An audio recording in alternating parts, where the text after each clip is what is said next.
لا إله إلا الله وأشهد أن محمدا عبده ورسوله الذي بعثه بالحق بشيرا ونذيرا وداعيا إلى الحق بإذنه وسراجا منيرا. اللهم صل على سيدنا محمد وعلى آله وأصحابه وسلم تسليما كثيرا. قال الله تعالى في القرآن الكريم: أعوذ بالله من الشيطان الرجيم وإن يمسسك الله بضر فلا كاشف له إلا هو وإن يردك بخير فلا راد لفضله يصيب به من يشاء من عباده وهو الغفور الرحيم. Shadaqallahul azim. Amma ba'du. Yang kami ta'zimi, yang terhormat Profesor Dr. Kiai Haji Nasaruddin Umar selaku Imam Besar Masjid Istiqlal dan Menteri Agama Republik Indonesia. Yang kami hormati para seluruh jajaran pimpinan Badan Pengelola Masjid Istiqlal Jakarta. Yang kami hormati dan ta'zimi dosen pengampu pengajian kitab pada hari ini Al-Mukarram Dr. Kiai Haji Jamaluddin Hashim MA, para mahasiswi pendidikan kader ulama Masjid Istiqlal, dan tak lupa para jamaah Masjid Istiqlal yang mengikuti pengajian pada malam hari ini dan mengikuti melalui channel YouTube Istiqlal TV yang berbahagia. Alhamdulillah, pada kesempatan kali ini kita diberikan kesempatan, diberikan nikmat kesehatan sehingga dapat berkumpul, dapat bermuajahah dalam majelis ilmu guna menambah wawasan ilmu kita diperuntukkan dalam kehidupan kita sehari-hari. Salawat dan salam semoga kita tercurah limpahkan kehadiran baginda Rasulullah Muhammad sallallahu alaihi wasallam. Para jamaah hadirin hadirat rahimakumullah, pada kesempatan kali ini kami dari kelas PKU B Angkatan 6 ingin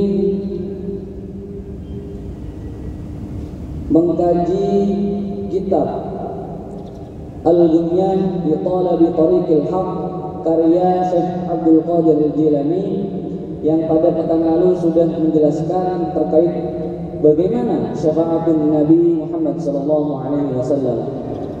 Dan pada kesempatan kali ini kita akan mengkaji sebuah tema terkait qadar ataupun takdir Allah Subhanahu wa taala. Bagaimana kita menyikapi takdir yang Allah berikan kepada diri kita? Apakah kita menerima begitu saja atau perlu kita berikhtiar terkait takdir yang Allah telah tentukan atau telah diberikan kepada kita?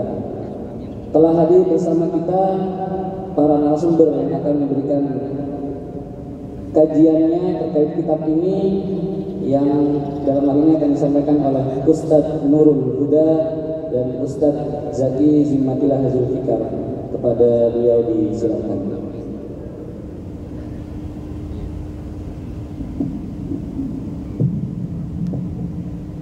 Syukran Ustadz Indad atas kesempatan dan waktunya.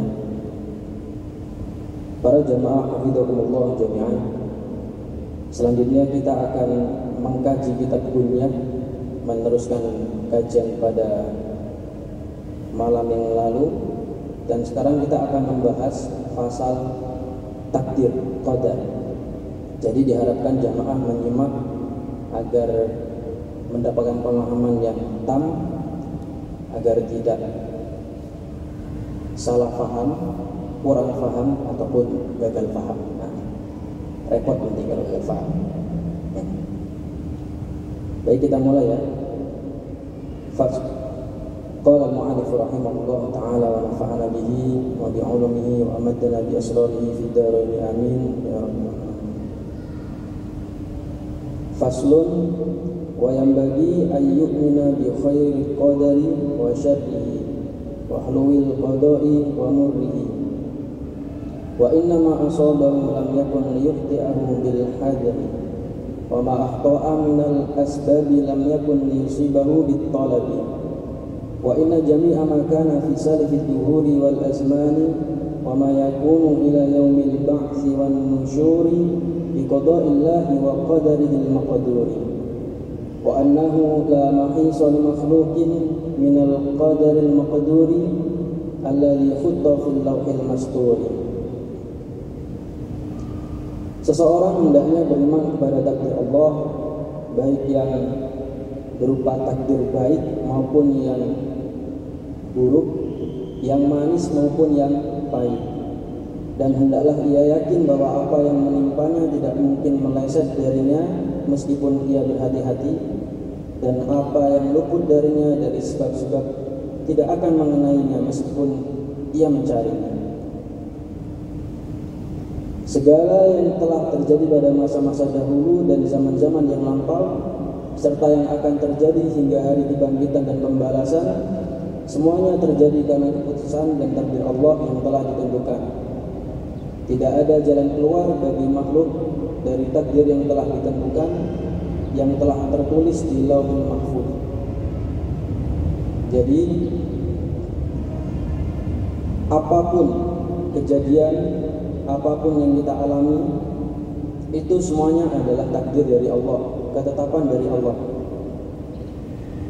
Dari semenjak kita dalam kandungan sampai kita meninggal dunia, bahkan sampai yaumil ba'thi, itu semuanya sudah ditentukan oleh Allah. Selanjutnya, wa innal khalaiqa law jahadu ayanfa'u al-mar'a bima lam yaqdihi Allah ta'ala lam yaqdiru alaihi walau jahadu ayyadurru bima lam yaqdihi Allah alaihi lam yastati'. Seandainya seluruh makhluk bersungguh-sungguh untuk memberikan manfaat kepada seseorang dengan sesuatu yang belum Allah tetapkan untuknya, mereka tidak akan mampu. Dan jika mereka berusaha mencelakakannya dengan sesuatu yang belum Allah tetapkan atasnya, mereka pun tidak akan bisa melakukannya. Jadi contoh paling gampang, kita nih berada di dalam satu desa. Nah, ketika satu desa itu, seluruh penduduk desa, ini bahkan cakupannya seluruh makhluk ya, cuman saya contohkan desa agar lebih mudah dipaham. Satu desa kok bersekongkol, bersatu untuk menjatuhkan kita, mencelakakan kita, tapi tidak Allah takdirkan kita celaka, ya kita tidak akan celaka. Begitu pula sebaliknya, kok satu desa ingin membantu kita untuk terhindar dari sebuah musibah namanya, tapi Allah menghendaki kita terkena musibah, maka tetap kita terkena musibah. Sebagaimana juga pada ayat Al-Quran yang sudah dibacakan oleh teman saya Ustaz Imdad tadi, Bismillahirrahmanirrahim. Wa iyyamsaskallahu bidurrin fala kashifa lahu illa hu wa in yuridka bi khairin fala radda li fadlihi yusibu bihi man yasha'u min 'ibadihi wa huwal ghafurur rahim. Selain itu juga terdapat beberapa hadis, termasuk yang diterangkan dalam kitab dunia ini. Salah satunya adalah hadis riwayat Zaid bin Wahab. Kita lanjutkan. Wa ruwiya an Zaid bin Wahab an Abdullah bin Mas'ud radhiyallahu anhu qala haddatsani Rasulullah wa huwa as-sadiqul masduq Inna khalqa ahadikum yujma'u fi batni ummihi arba'ina yawman nutfatan wa fi lafzi akhar arba'ina laylatan thumma yakunu 'alaqatan misla dhalik thumma yakunu mudghatan misla dhalik thumma yab'atsu Allahu malakan bi arba'i kalimatin khalqihi wa rizqihi wa 'amalihi wa syaqiyyin am sa'id. Diriwayatkan dari Zaid bin Wahab dari Abdullah bin Mas'ud radhiyallahu anhu, Rasulullah SAW bersabda, sesungguhnya penciptaan salah seorang dari kalian dikumpulkan di dalam rahim ibunya selama 40 hari dalam bentuk air mani atau nutfah ya. Dalam riwayat lain tidak 40 hari tapi 40 malam. Kemudian setelah dari nutfah kemudian menjadi segumpal darah atau alaqah. Selama 40 hari pula kemudian selanjutnya menjadi segumpal daging atau mudghah. Selama waktu yang sama 40 hari. Jadi ada 120 hari atau kalau dalam hitungan kita 4 bulan. Kemudian Allah mengutus malaikat untuk menetapkan 4 hal: penciptaannya, rezekinya, amal perbuatannya, dan apakah ia termasuk orang yang celaka atau bahagia. Jadi rezeki kita, amal kita termasuk orang yang celaka atau bahagia, itu sudah ditentukan, ditakdirkan Allah semenjak kita ada di zaman mudghah atau pada zaman ketika kita menjadi segumpal daging pada 120 hari. Kita miskin apa kaya, ya, itu sudah ditentukan takdir kita itu. Kendati pun demikian, jangan membuat kita, wah berarti ya sudahlah, kalau begitu saya nggak usah kerja, kalau kaya ya kaya, tidak gitu ya. Nanti insya Allah keterangan sampai akhir akan lebih jelas. Kemudian dari keterangan ini kita juga akan takdir kita sudah ditentukan juga, kita termasuk orang yang celaka atau yang bahagia. Nah tapi ya jangan, ya udahlah kalau gitu, nah jangan gitu. Kita diajarkan oleh guru-guru kita, bahkan dari Rasulullah juga, bahwasanya ada hadis yang berbunyi la yaruddul qadar illa doa. Jadi tidak ada yang bisa menolak qadar atau takdir kecuali doa. Jadi kita mari kita sama-sama saling berdoa agar kita menjadi orang yang selamat di dunia dan akhirat, istiqomah dalam kebaikan. Jadi jangan putus asa karena takdir malam ini belum selesai ya. Makanya kita harus ngaji sampai tam, biar nanti pemahamannya tam juga. Kemudian saya lanjutkan dulu. Wa inna rajula la ya'malu bi amali ahli an-nari hatta la yakuna bainahu wa bainaha illa ba'. Fayasbiqu 'alaihi al-kitab fayamalu bi amali ahli al-jannah fayadkhuluha. Wa inna ar-rajula la ya'malu bi amali ahli al-jannah hatta la yakuna bainahu wa bainaha illa ba'. Fayasbiqu 'alaihi al-kitab fayamalu bi amali ahli an-nari fayadkhuluha. Sesungguhnya ada seseorang yang beramal dengan amalan penghuni neraka. Jadi dia maksiat, dia berbuat kefasikan, hingga jarak antara dia dan neraka tinggal sejengkal. Maksudnya dekat sekali antara dia dan kematian, dekat sekali. Namun takdir mendahuluinya. Lalu ia beramal dengan amalan penghuni surga dan maksudlah ia ke dalam surga. Tapi dia husnul khotimah. Pada selama hidupnya dia beramal dengan pengamalannya ahli neraka. Tapi akhirnya husnul khotimah. Karena ditakdirkan dia ahli surga. Ada juga sebaliknya, dan ada pula seorang yang beramal dengan amalan penghuni surga hingga jarak antara dia dan surga tinggal sejengkal atau sehasta. Lalu takdir mendahuluinya, kemudian dia beramal dengan amalan penghuni neraka dan akhirnya dia masuk ke dalam neraka. Alhamdulillah min dzalik. Dari sini kita diajarkan untuk selalu berbaik sangka, untuk selalu tawadhu. Ini juga diajarkan oleh Imam Al-Ghazali. Jadi kita diajarkan untuk selalu berbaik sangka, tawadhu. Ya ini bahayanya ini. Kita alhamdulillah sekarang harus disyukuri karena kita bisa berkumpul di Masjid Istiqlal ini, pengajian ini termasuk amalnya ahli jannah. Jadi kita berdoa, alhamdulillah, kita berdoa semoga istiqomah dalam kebaikan sampai husnul khotimah. Kita diajarkan berbaik sangka, kenapa? Karena bisa jadi orang yang kehidupannya terlihat itu soleh, akan tetapi akhirnya bisa su'ul khotimah. Makanya kita jangan mudah untuk menilai orang, wah ini orang ini banyakkan maksiat, orang ini fasik, ahli neraka. Jangan.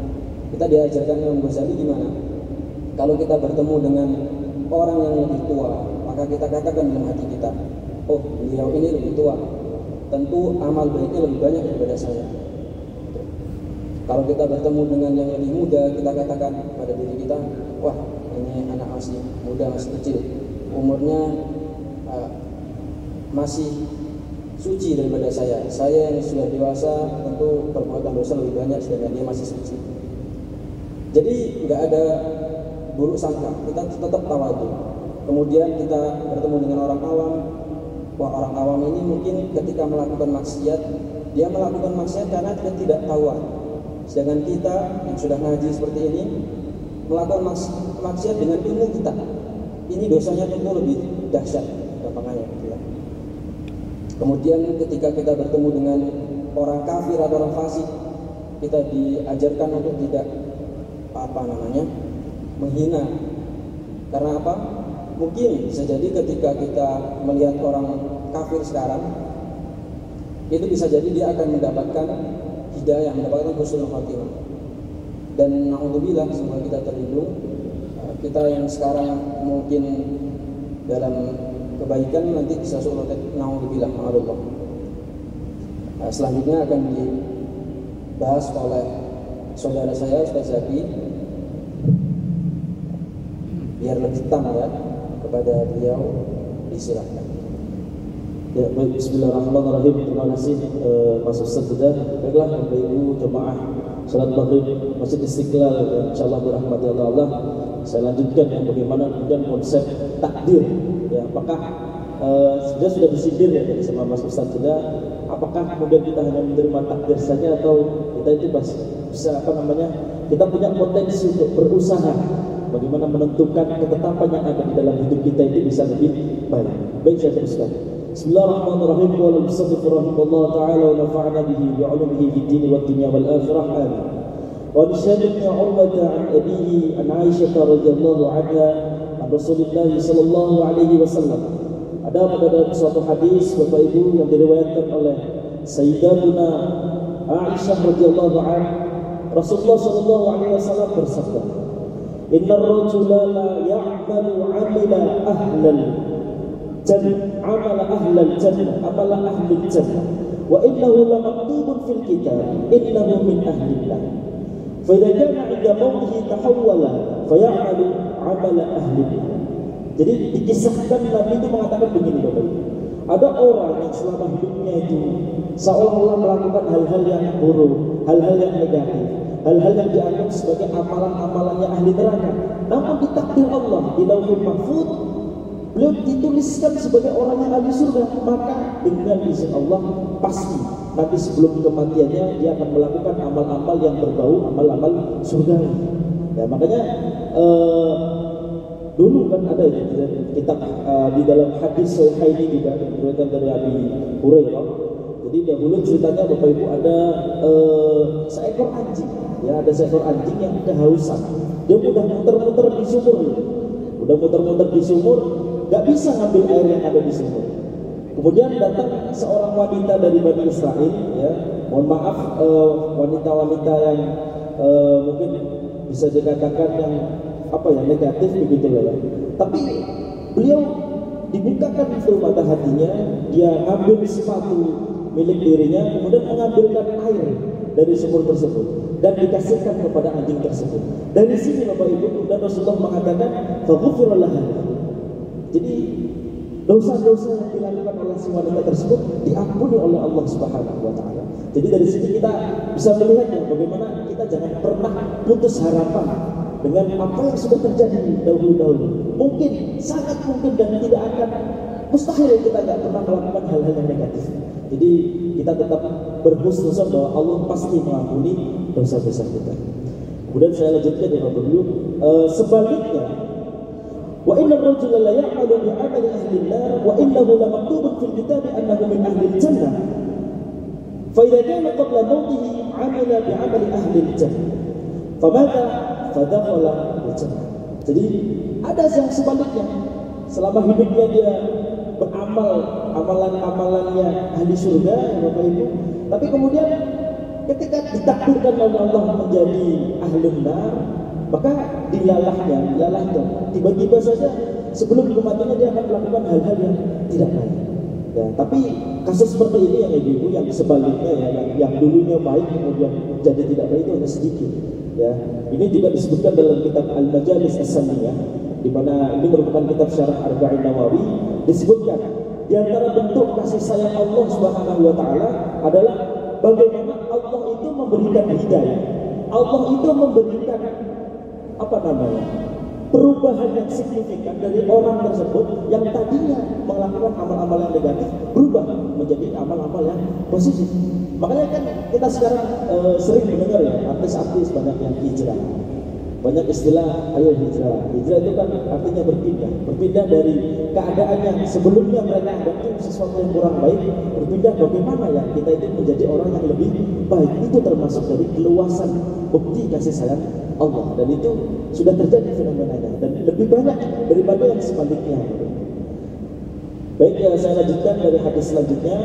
Wa an Abdurrahman As-Sulami wa an Ali bin Abi Thalib radhiyallahu anhu qala بينما نحن عند رسول الله صلى الله عليه وسلم وهو ينبت في الأرض إذ رفع رأسه فقال. Jadi dari sahabat Sayyidina Ali, Nabi itu sedang, kita para sahabat ya, itu sedang bercengkrama sama Nabi. Jadi Nabi juga dulu begini, Bapak Ibu ya, jadi suka majlis, suka berkumpul sama para sahabatnya, suka bergurau, bersenda-gurau, tapi juga ya tetap mengandung ilmu gitu ya. Kemudian Nabi tiba-tiba mengangkat kepalanya dan bersabda, "Ma min ahadin illa waqad ulima maq'aduhu fil nar aw maq'aduhu fil jannah." Tidak ada seorang pun kecuali takdir sudah menetapkan apakah tempat kembalinya itu adalah surga atau tempat kembalinya itu adalah neraka. Ini kan sangat kayak Rasulullah ingin mengatakan kita itu sudah sangat ditentukan oleh takdir. Kemudian para sahabat bertanya, faqalu, mereka bertanya kepada Nabi, afala nattaqi? Lalu kita hanya bertawakal saja ya Nabi. Kita hanya berpasrah saja sama ketetapan. Kalau sudah ditentukan seperti itu, kita nggak usah berbuat apa-apa dong ya Nabi. Nabi berkata, gimana Bapak Ibu? I'malu, fa kullun muyassarun lima khuliqa lahu. Nabi tetap mengatakan i'malu, berikhtiarlah, berbuatlah, bekerjalah. Ini yang paling penting Bapak Ibu. Fa kullun muyassarun lima khuliqa lahu. Setiap sesuatu akan dipermudah, akan diberikan kemudahan oleh Allah sesuai dengan ketentuan yang diberikan kepada kita. Ya, jadi misalnya ya kan, kita sudah ditakdirkan ahli surga, dilalahnya tiba-tiba saja hati Bapak Ibu, hati kita semua itu tergerak, mudah langkah kita untuk melangkahkan kaki ke Masjid Istiqlal untuk melaksanakan sholat jamaah maghrib, sholat jamaah isya. Allah memudahkan kita, langkah kita untuk mengikuti kajian-kajian ilmu. Ya, jadi kullun muyassarun lima khuliqa lahu. Segala sesuatu ya Allah memberikan kita jaminan surga, maka Allah juga memudahkan kita untuk sampai kepada surga tersebut. Hadis ini sangat terkenal sekali Bapak Ibu, sehingga juga dikutip oleh Allah yang Bahari Maksud dalam kitabnya Jawami'ul Kalim. Kemudian terakhir, hadis yang terakhir, wa Hasan bin Abdurrahman an Nabihi radhiyallahu anhu qala, inna Umar bin Khattab radhiyallahu anhu qala, Sayyidina Umar pernah bertanya kepada Nabi, ya Rasulullah, wahai Nabi, ara'aita ma na'malu fihi? Apakah engkau mengetahui apa yang kita lakukan sekarang ini?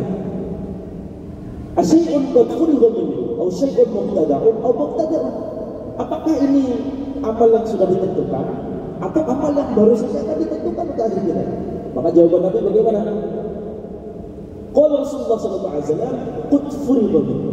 Sudah ditentukan. Lalu Umar meyakinkan lagi dengan pertanyaan yang sama dengan hadis sebelumnya, afala nattaqi. Lalu kalau seperti itu kita nanti nggak akan bisa untuk kita gak usah ikhtiar saja. Jawaban Nabi tidak begitu. Jawaban Nabi qala alaihi salatu wasallam, i'mal ya minal khattab. Kamu harus tetap ikhtiar, kamu harus tetap berkegiatan, kamu harus tetap bekerja. Fakullun yassarun lima khuliqa lahu. Muncul lagi kata-kata. Jadi kullun yassarun lima khuliqa lahu berlaku bagi setiap apapun itu. Kita sebagai mahasiswa ditakdir untuk belajar ilmu, ya Allah kasih kemudahan-kemudahan kita untuk belajar ilmu. Begitu juga dalam hal-hal yang negatif, Bapak Ibu. Mohon maaf ya, di Indonesia ini kasus situs judi online ada sekitar 126.000 dan itu sudah diusahakan untuk dibekukan sama Polri. Begitu.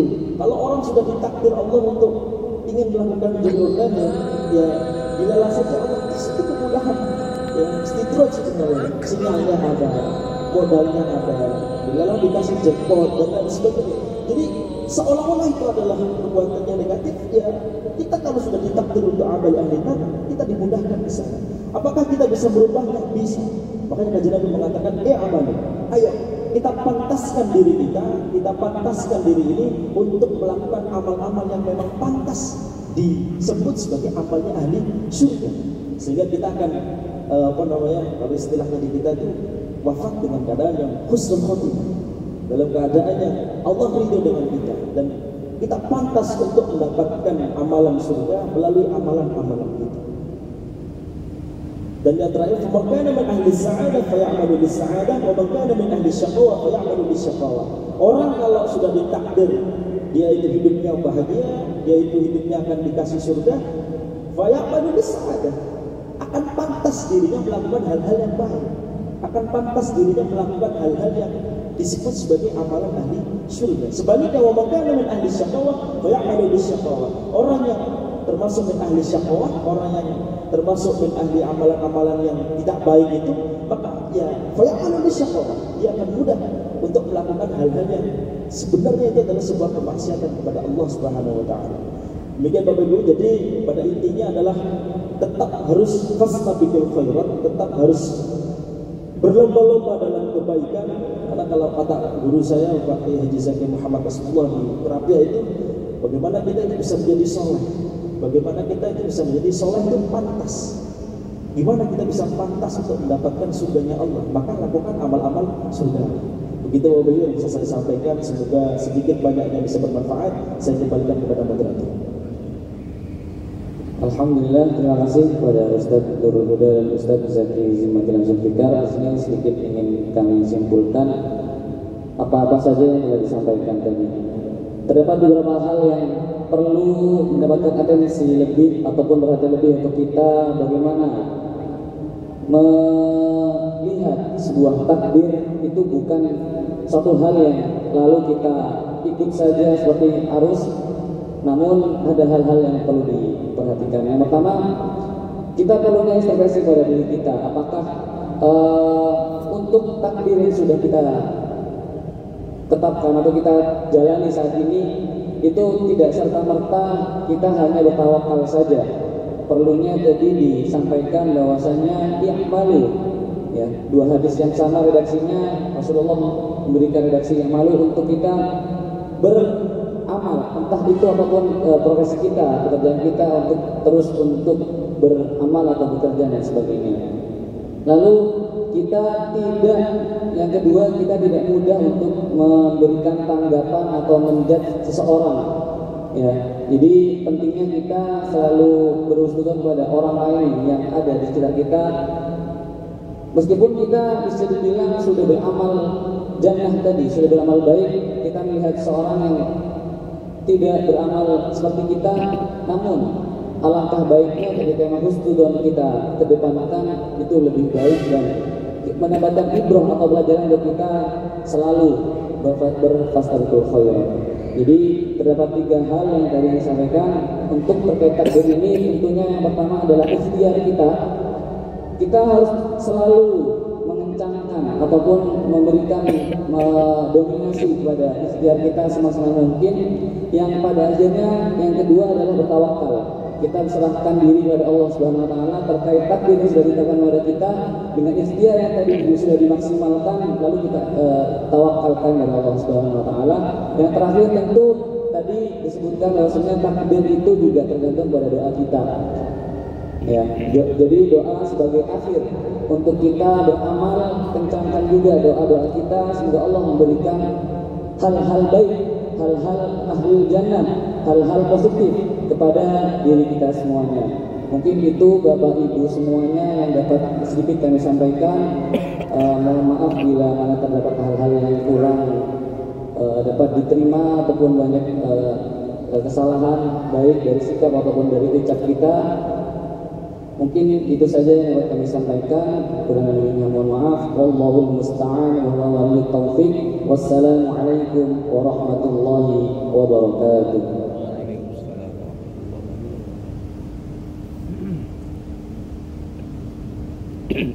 Waalaikumsalam.